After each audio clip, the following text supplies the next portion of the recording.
এসব দেখা চলে। রাজ্য সরকারের একাধিক মন্ত্রী ও প্রশাসনিক কর্তাদের উপস্থিতিতে মালদার রতুয়ায় প্রদর্শনী ও শিক্ষামূলক মেলার সূচনা করা হলো বৃহস্পতিবার। এই মেলার নাম দেওয়া হয়েছে আমার মেলা। মালদার রতুয়া থানা ময়দান প্রাঙ্গণে এদিন এই মেলার আনুষ্ঠানিক উদ্বোধন করা হয়। আগামী 7 জানুয়ারি পর্যন্ত চলবে এই মেলা।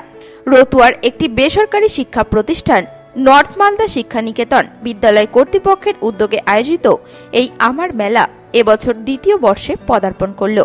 তবে এই মেলার অন্যতম উদ্যোক্তা হলেন মালদা জেলা তৃণমূল সভাপতি তথা মালতীপুর বিধানসভার বিধায়ক আব্দুল রহিম বক্সী। এদিন ফিতে কেটে ও প্রদীপ প্রজ্বলনের মধ্যে দিয়ে অনুষ্ঠানের সূচনা করেন মালদা জেলা শাসক নিতিন সিংহানিয়া। এছাড়া উপস্থিত ছিলেন রাজ্য সরকারের মন্ত্রী বেচারাম মান্না, সাবিনা ইয়াসমিন, তাজমুল হোসেন, সত্যজিৎ বর্মন, জেলা পুলিশ সুপার প্রদীপ কুমার যাদব, জেলা পরিষদের সভাধিপতি সহ মালদা ও উত্তর দিনাজপুরের একাধিক বিধায়করা। এদিনের এই মেলায় বিভিন্ন প্রান্তের হস্তশিল্প, কারুকার্য প্রদর্শনী ও শিক্ষামূলক স্টল বসানো হয়েছে। বোলপুরের সোনাঝুরি হাটের হস্তশিল্প আশ্রয় পেয়েছে মেলায়। পাশাপাশি জনসাধারণের জন্য রাজ্য সরকারের বিভিন্ন জনমুখী প্রকল্পগুলি তুলে ধরা হয়েছে এই মেলায়, যার মাধ্যমে স্কুল পড়ুয়া থেকে সর্বস্তরের মানুষজন জানতে পারে রাজ্য সরকার কোন কোন প্রকল্পের মধ্যে দিয়ে মানুষকে পরিষেবা দিচ্ছে। এই বিষয়ে মালদা জেলা তৃণমূল সভাপতি আব্দুল রহিম বক্সী জানিয়েছেন, মেলা 1980 সাল থেকে করি। ওটা গ্রামীণ মেলা হিসেবে পরিচালিত ছিল, যেটা পাহাড় অঞ্চলে হতো। সেই মেলাটাকে এবার নর্থ মালদা শিক্ষানিকেতন একটা প্রাইভেট স্কুল আছে, এই স্কুলটা কমিটি মেম্বার আমি।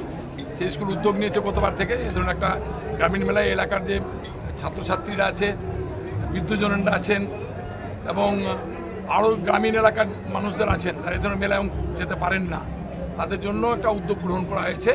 এই মেলার গতবার থেকে আমরা করছি এবং একটা বড় সাফল্য পাচ্ছি এবং এই মেলায় অনেকে আমাকে ভিন্নভাবে সহায়তা করছেন। যেমন আজকে আমরা 15 জনকে যারা শারীরিক প্রতিবন্ধী আছেন তাদেরকে হুইল চেয়ার দিয়েছি। কালকে 5 জন ছাত্রকে আমরা ল্যাপটপ দিব, তারপরে 20 জনকে আমরা মেশিন দিব তারপরের দিন।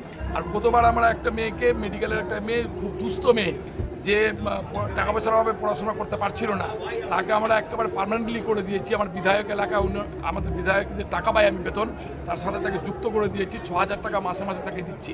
যতক্ষণ পর্যন্ত তার MBS কমপ্লিট হবে ততক্ষণ পর্যন্ত আমার অ্যাকাউন্ট থেকে তার অ্যাকাউন্টে টাকা যেতেই থাকবে।